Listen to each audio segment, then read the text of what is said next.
to be.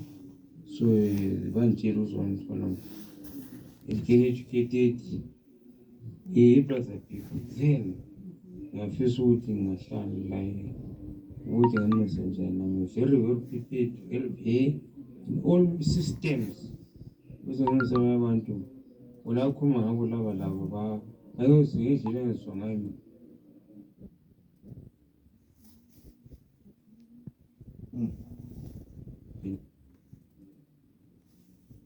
Right. Machabala. Yebo mntana. Uyamuzwa umntwana. Ngiyamuzwa baba. Kodwa hayi bese sidlulile nje khona la.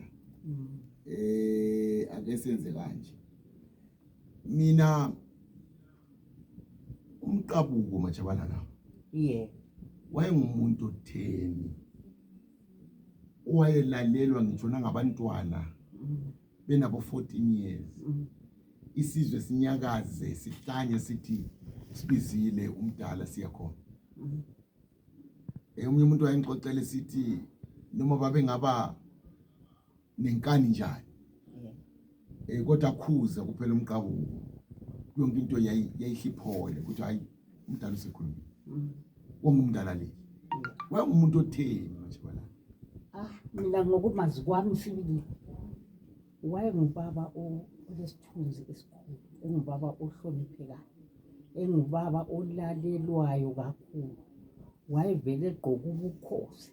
Xa ngibona wayegqoka ubukhosi thize awuphiwayo ngamathunga akubo so wayevele ngumdala lomehluko kakhulu ngendlela zonke ngoba wonke umuntu wayemthanda. Lapho ufika khona wonke umuntu wayefisa ukuthi abe phansi kuka Joshua Nkomo. Lathi sinje sasifisa ukuba phansi kuka Joshua Nkomo. Sifisa lokuthi hawu sike simbone. Mina ngiyakhumbula ngiqalisa ukumbona ngangisekhaya eNtabazindula evakatshele ezinye izihlobo zakhe ezazikhona phana ngoBenedict Mazulu. Umama kaBenedict wayezalwa eKezi khona ngale ngangiko lobuhlobo lo baba uJoshua Nkomo. Ngiqalisa ukumbona sagijima sonke. Akakho ngagijimanga siyambona. Safika vele obaba basebekhona lapha kwakunzima. Uyazi kwakunzima kuhle kakhulu. Sathaba sahlabela sasihlabela phela kule ngoma esasimhlabelela zona kakhulu. Wakukuhle sathokoza yikho lapho engaqala ukumbona khona. Athi hawu nguyelo uNkomo. Sonke sathaba sazigaja ukuthi sesibaza uNkomo satshelwa sibuthi ungubaba wethu. Wasibingelela lathi wasithanda njengabantwana. Wasitshela futhi ukuthi kulomsebenzi omkhulu okumele liwenze ukuthi likhulule ilizwe lenu elaseZimbabwe. Ngase ngibuya ke sengibuya lami sengikhulile sengilapha ngafica la koBulawayo lokho kunjalo. Kwakumele ukuthi nami ngahamba labanye khona. Ngisuke ekhaya ngehluleka ngangitshiywa kokuphela ngoba ngasuka eNtabazinduna ngifice ukuthi hayi uRamasheli sethethwa abanye sebehambi. Uthe uza kulanda uRamasheli sehambi. Ngoba wayengumzawa wami nguye wayebahambisa abantwana laba besiye egangeni. Wawufisa ukuhamba. Ngangifisa ukuhamba sibili ngoba abangani bami bonke abaningi abanye bayaphila la namhlanje abanye sebafa bahamba. uNkomo wayehlonipheka kakhulu elemigqa kwakukhulunywa la ngemigqa ukuthi wayelemiqha uzwe kuthiwa hayi amabhunu athe sembona laphana bese bridge leli iluveve leli highway leseluveve bathi uNkomo ubonakale sengokuyisilwane okuncane sakonke izitori eziningi akukhulunywa bonakale seyisilwane kwakuliqiniso yini nje kwazi ukuthi kwakuliqiniso sithabe khona futhi phela basose bamenze lutho ngoba lathi sasingafisa ukuthi banjani bamenze ulutho wayengumlimi wethu nje yemadoda ngiqinisile wonke umuntu wayefuna ukuba phansi kaJoshua phansi kaJoshua akukho ayengafuna ukuba ngekhaya lapha eNumber 6 wakuthi ngathiwa khona kutheni uzwezizi sokuhlalela nzinzi hawu sihlabele bakithi sigijime uyazi into eza kumangalisa bachabalale ukuthi mina kulula ukuthi ngingene ebantwini these days ungene ngeradio ungene ngesocial media ungene ngama TV